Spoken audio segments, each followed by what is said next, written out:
Good morning students, myself Manoj Chotia. Welcome again to our new class. We are studying our second chapter, sexual reproduction in flowering plant. In this chapter earlier we studied about flower as a reproductive part of a flowering plant and structure of flower. Now the sexual reproduction is divided into three parts. As we know, fertilization, pre-fertilization and post-fertilization. So in pre-fertilization structure and events we are studying here. In this pre-fertilization structure and events में सबसे पहले अपना आता है stamen, microsporangium and pollen grain. So today's our topic is stamen, microsporangium and pollen grain. As we know, the male reproductive part of a flower is called androecium. Male reproductive part of a flower is androecium, and androecium consists of whorl of stamen representing the male reproductive organ and gynoecium representing the female reproductive organ. So the part of male reproductive organ are stamens, or we can say stamens are consistently called androecium. Stamens have two typical part. Mainly one is longer cylindrical stalk like structure, filament, and the terminal generally bilobed structure called the anther. As we see, this structure is called anther and this cylindrical structure is called filament,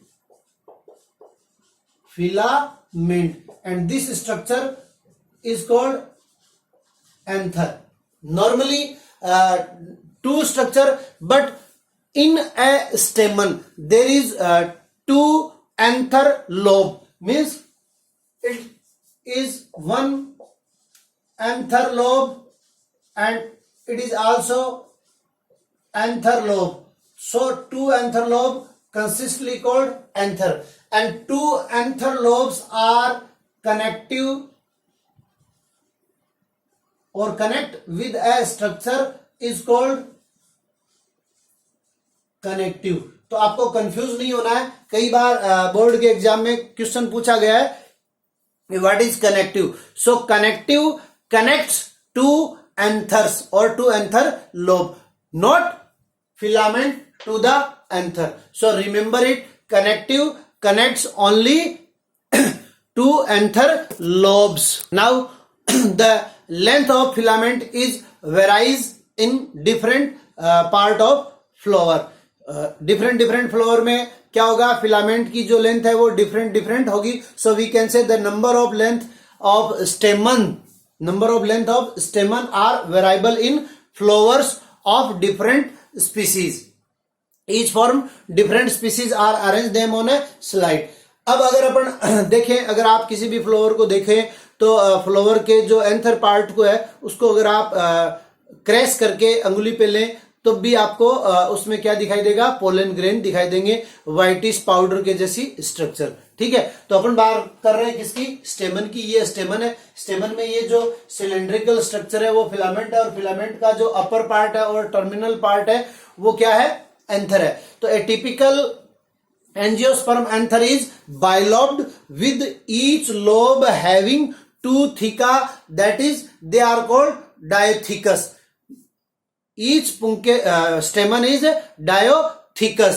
Often a longitude curve run lengthwise separating the theca.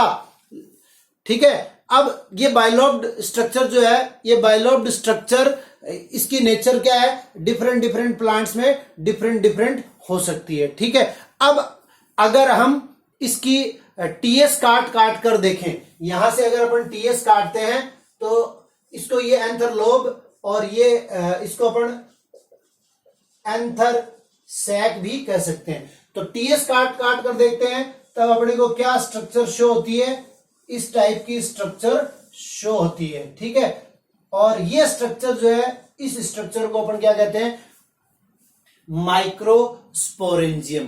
तो एक anther में क्या हो गया, एक anther में दो anther lobe और two pollen sac, and each pollen sac has to microsporangium. In a transverse section of a typical microsporangium appears near circular in outline. It is generally surrounded by 4 walls. ये जो microsporangium है, ये microsporangium ये है, तो ये microsporangium यहां अपन देख रहे हैं कि यहां क्या है, 4 माइक्रोस्पोरेंजियम है, किसमें, एक एंथर में, और each microsporangium is surrounded by 4 layers. The outermost layer is called epidermis, second epidermis, उसके बाद में एंडोथीसियम, एंडोथीसियम के बाद में मिडल लेयर, ये मिडल लेयर है, ठीक है। तो मिडल लेयर क्या हो सकती है, अलग अलग प्लांट में इनकी भी स्ट्रक्चर अलग अलग हो सकती है, ये 1 लेयर्ड हो सकती है, 2 लेयर्ड हो सकती है और 3 लेयर्ड हो सकती है। तो middle layer can be 3 layer, 1 to 3 layered. And now the fourth or the innermost layer of microsporangium is called tapetum. ये क्या है, टेपिटम। और टेपिटम जो है वो एक न्यूट्रिएंट लेयर होती है। पहले इसके अंदर की बात कर लेते हैं। टेपिटम के अंदर जितनी भी सेल्स हैं, टेपिटम के अंदर जितनी भी सेल्स हैं वो सारी की सारी क्या है, एमएमसी है, और they are made of sporogenous tissue. ये सेल्स हैं और ये सारी की सारी सेल्स क्या होती है, MMC. MMC means microspore mother cell, microspore mother cell which can produce microspores, and this function is called microsporogenesis. So when the anther is young, a group of compactly arranged homogeneous cells are called sporogenous cells. ये क्या है, microspore mother cells है, sporogenous sales है। तो इनमें meiosis के द्वारा क्या होता है, माइक्रोस्पोर का फॉर्मेशन होता है, और उन माइक्रोस्पोर्स को न्यूट्रिएंट कौन प्रोवाइड कराता है, tapetum. So on the basis of behaviour, tapetum is of 2 type, which are that, first is amoeboidal और plasmodial, and second is granular. Only single example of plasmodial is Tradescantia, the stamen of Tradescantia. इनमें क्या होता है कि पूरी की पूरी tapetum जो है वो डिस्ट्रॉय हो जाती है, और जो ग्रोइंग माइक्रोस्पोर्स हैं और ग्रोइंग पोलन ग्रेन्स हैं उनको क्या करती है, न्यूट्रिशन प्रोवाइड करती है। जबकि ग्रेन्डुलर के अंतर्गत क्या होता है, whenever the nutrient material is necessary then it secretes some nutrient material. So tapetum is a nutritive layer, and generally tapetum is a binucleated or a multinucleated structure. Tapetum normally other sales जो होती है उनमें क्या होता है, single nucleus होता है, और यहां टेपिटम के अंदर आप लोगों को रिमेंबर रखना है ये बाइन्यूक्लिएटेड और मल्टी न्यूक्लिएटेड होती है to provide nutrient material to growing pollen grains. Now next topic is microsporogenesis. So what is microsporogenesis? As we know, microspore mother cell, microspore mother cell, microsporogenesis. Microsporogenesis क्या है, ये जो एमएमसी है यानी ये जो स्पोरोजिनस टिश्यू है, यानी टेपिटम के इनर साइड में जितनी भी सेल्स है, टेपिटम के इनर साइड में जितनी भी सेल्स है वो सारी की सारी सेल्स क्या है, स्पोरोजिनस टिश्यू की बनी है, और इन्हें हम एमएमसी कहते हैं, अर्थात माइक्रोस्पोर मदर सेल। और ये सेल्स क्या करती हैं, the cells of sporogenous tissue और एमएमसी अंडरगोज माइटोटिक डिवीजन और undergoes meiosis division to form microspore tetrad. This process is called microsporogenesis, or we can say the process of formation of microspore. The process of formation of microspore is called microsporogenesis, and the microspores are arranged in so many manner, just like bilateral, linear, or crossed, or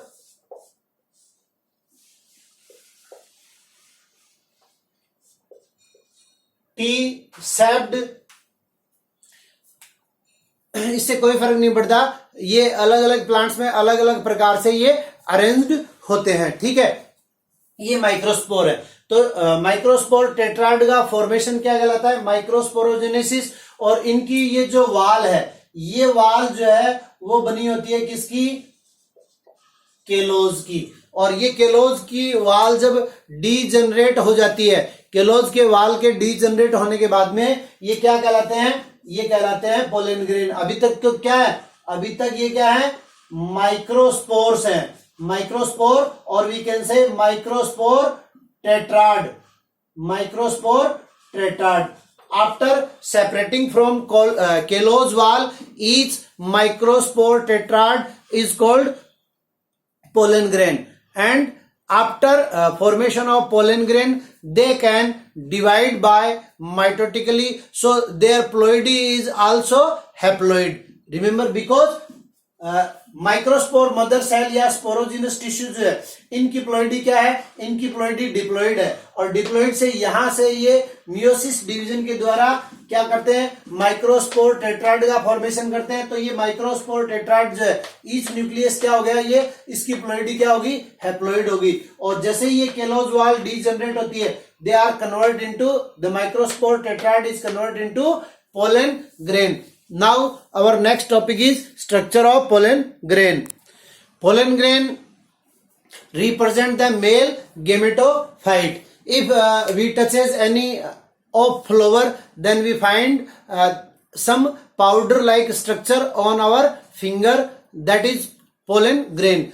And pollen grain are differently architected in size, shape and colors of different plant. Means अलग अलग plants के जो pollen grain होते हैं, उनकी size, shape, colour जो है वो क्या होता है? डिफरेंट होता है. Pollen grains are generally spherical, measuring about 25 to 50 micrometer in diameter. It has a permanent two-layered wall. The outer wall, the inner wall of pollen grain is called intine, and outer wall of pollen grain which has so many ornamentals, and it is called axine. And axine is made up of sporopollenin. Remember, axine is made up of sporopollenin. Due to the deposition of sporopollenin, pollen grain can be conserved in the fossil form. So sporopollenin जो क्या है? वो एक organic material है.